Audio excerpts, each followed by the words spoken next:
خدا سے مانگو اور اللہ کی ناراضگیوں سے بچو، وگرنہ میرے عزیزوں وہ وقت آنے والا ہے۔ یا ایھا الناس اتقوا ربکم ان زلزلۃ الساعۃ شیء عظیم یوم ترونها تذهل كل مرضعۃ عما ارضعت وتضع كل ذات حمل حملها وترى الناس سکارى وما هم بسکارى ولكن عذاب اللہ شدید۔ قیامت کا کوڑا بجنے والا ہے، سور پھونکنے والی ماسری سور پھونکے گی، لوگوں کے کلیجے پھٹ جائیں گے۔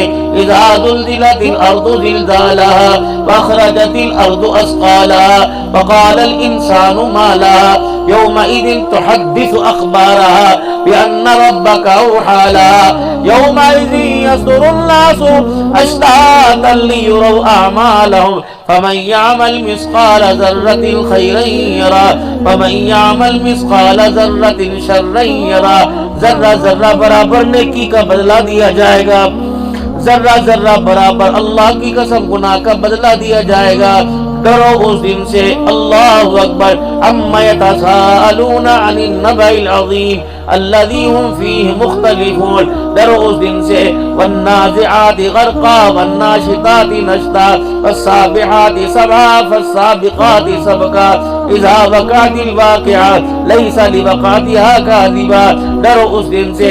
فاما من ثقلت موازینہ فهو فی عیشۃ راضیہ واما من خفت موازینہ فأمہ ہاویہ، اس دن سے ڈرو، نیکی کا بدلہ نیکی میں دیا جائے گا، بدی کا بدلہ میرے عزیز اللہ اکبر جرم ثابت ہونے پر سزا کا دیا جائے گا۔